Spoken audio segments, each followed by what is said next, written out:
এবারে দুপুরের পর্ব শুরু করি। দেখো ঘড়ির কাঁটা প্রায় 2টো ছুঁই ছুঁই। কোথা দিয়ে যে সময়টা কেটে গেল, যদিও দাদা একটুখানি এসেছিল, এসে বলে গেল যে আজকে আমি আসতে পারবো না, প্রচণ্ড বৃষ্টি পড়ছে, স্বাভাবিক, আর আগামীকালও দাদা আসবে না। আমি রান্নাবান্না সেরে একদম থালা নিয়ে বসে পড়েছি। আর যতই বলো ডিনার ডিশ বা যা কিছু, বাঙালির কাঁসার থালা বা স্টিলের থালা ছাড়া না ঠিক চলে না। আজকে একদম ধোয়া ওরা গরম গরম ভাত নিয়ে এসেছি। ছবিতে খুব একটা ধরা না পড়লেও না, সামনেটা যেন মনে হচ্ছে ধোঁয়াশা আর কুয়াশায় ভরে গেছে। যাই হোক, এরকম গরম গরম খাবার নিয়ে মাটিতে বসে খেতে কিন্তু বেশ ভালো লাগে। এখন তো মেঝেতে ছাড়া আমার উপায় নেই, এই মেঝেটাই আমার জীবন, মেঝেটাই আমার সব কিছু। উচ্ছে আর আলু সেদ্ধ করে নিয়েছি, এটা তো আমার ভীষণ ফেভারিট। আর সেই সঙ্গে করে নিয়েছি গাছের কুমড়ো ডগার চচ্চড়ি, তার মধ্যে না কুমড়ো ফুল দিয়ে দিয়েছি। আগে না কুমড়ো ফুল মনেই ভাবতাম যে একটুখানি ভাজাভুজি করা, আর সেই সঙ্গে করে নিয়েছি পটল আর ওলকচুর ডালনা। এদিকে আদা তো ফুরিয়েছে বলবো না, আদা পচেছে বলতে পারো। বর্ষাকালে না আদার আয়ু ঠিক সেভাবে থাকে না, সেই জন্য আমি ঠিক করেছি এখন বর্ষাকালটা পুরো আদা ছাড়াই রান্না করব। ভাবছিলাম যে পটল ওলের ডালনাটা বোধহয় খুব একটা ভালো হবে না, কিন্তু বিশ্বাস করো কী যে ভালো হয়েছে খেতে। একটু জিরে, দারচিনি আর একটু গোলমরিচ গুঁড়ো দিয়ে করেছি, একটুখানি টমেটোর সস দিয়ে দিয়েছি।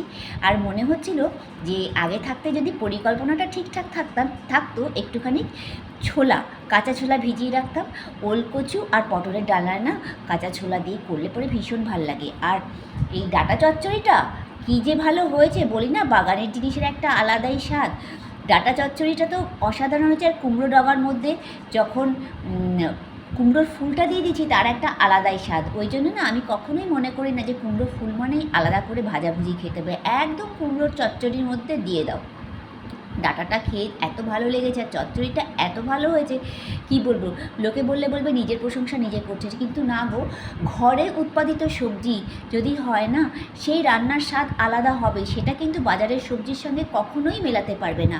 আমি আজ অবধি বলতে পারবো না যে বাগানে এত কিছু ফলন ফলিয়ে ঘরে নিজের মতো রান্না করে খাচ্ছি, তাতে আমি পয়সা সাশ্রয় করেছি, কিন্তু ভালো খেয়েছি, এটা কিন্তু আমি সবসময়ই বলতে পারি।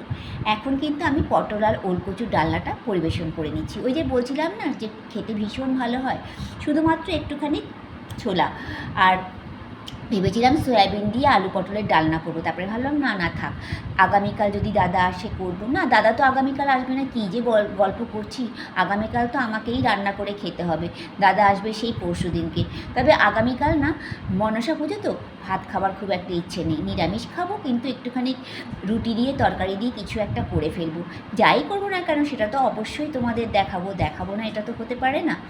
একটুখানি ভিডিও করে না ছোট ছোট ক্লিপস বা স্মৃতিগুলো রেখে দিলে ভালোই লাগে। আর আজকে না আমি মেঝেতে বসে খাচ্ছি, এমন নয় যে খাই না, কিন্তু ভিডিওর জন্য আমাকে ছোটো টেবিলে বসে খেতে হয়, ছবি তুলি, সব কিছু একটা সুন্দর আলোর মেজারমেন্ট আসে। কিন্তু এখন আমাকে এতটাই নিচে বসে খেতে হচ্ছে যে আলোর মেজারমেন্টটা সেভাবে আসছে না। সে নাই আসুক, কিন্তু মেঝেতে বসে খাওয়ার কিন্তু একটা আলাদা আরাম আছে বলো। আর মেঝেতে বসে যখন খেয়েছি, এটোটা তো পারতেই হবে, মেঝেটাকে তো পরিষ্কার পরিচ্ছন্ন করে নিতেই হবে।